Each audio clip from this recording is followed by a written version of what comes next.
Showdown is the fourth full-length album from Mega Colossus, a Raleigh, North Carolina-based heavy metal band they take influences from everything from yacht rock and classic rock to rainbow and power metal, and there's a lot that goes into these songs that feels like there's some speed metal, there's some thrash metals, some shred and whatnot, and all of that is trounced a little bit by the fact that they've become increasingly a melodic metal band centered around melody and especially vocal centered delivery of those melodies, and that means that they've always been kind of a fun band of a certain era. They've been around for about 20 years. They're just having fun with it and they're doing whatever they want, and I think that creates a really accessible personality here, a very easy to approach heavy metal record that has its points of excess all over the place. They've really been able to go wild with it without ever feeling self-conscious about what they're doing, and that makes for an exuberant, over the top, and kind of silly ass band in terms of their pop culture references.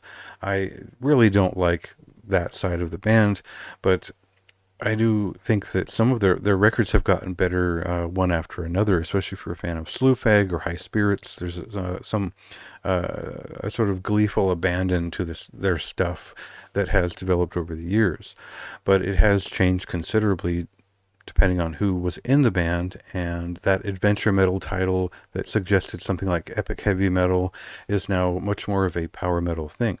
So we'll cut to a song here to give a sense of the grand scale of these songs and the over-the-top performances of them. We search the air for land and the sea, and treasure hunters are we.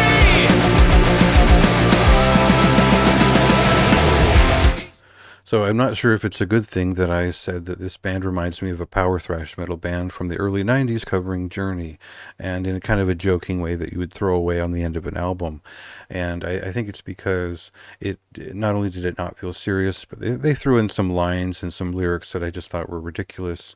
But I noticed that when I went back and listened to their discography, there's a bit of one of the guitarists likes Megadeth. You can tell because I've memorized back and front most of those Megadeth records on the guitar, and I know like when some of that's where that's coming from. So I like that about the band. I think when they're getting to the speed of things and getting a little bit of thrash in there, it creates like an interesting dynamic along with the sort of power metal exposition and the way that they deliver these songs in a very strong melodic fashion.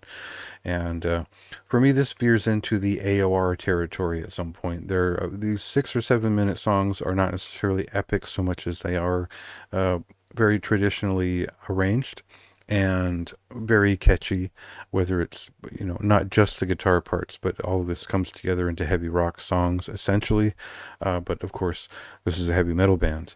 So, um, I guess I figured that I got so deep into this record and their discography, and once I was there, I realized this is not really my thing. I'm not really into this band, and I really couldn't stand the lyrics. But they took me that far in the journey. I listened to all their records. I listened to this one at least like 25 times, and I enjoyed myself until I thought about it. And I think that's the problem. That's kind of the catch, is that like I had fun with this record and I liked it quite a bit. But when I really sat down and thought about it, it was a little bit corny, not really my thing, and wasn't going to last likely in like my collection. But I would still recommend the experience of just a catchy heavy metal record in 2024. I think that the quality of what they're doing is obviously high. These are talented individuals putting together very sharp heavy metal, and I think that's worth celebrating, even if it didn't end up being my thing completely. So I appreciate it. Go ahead and check out and decide for yourself. See what you think. Check out some of those songs. The record releases on the 26th of this month. And go ahead and read my review to see my thoughts and how I kind of arrived at that conclusion.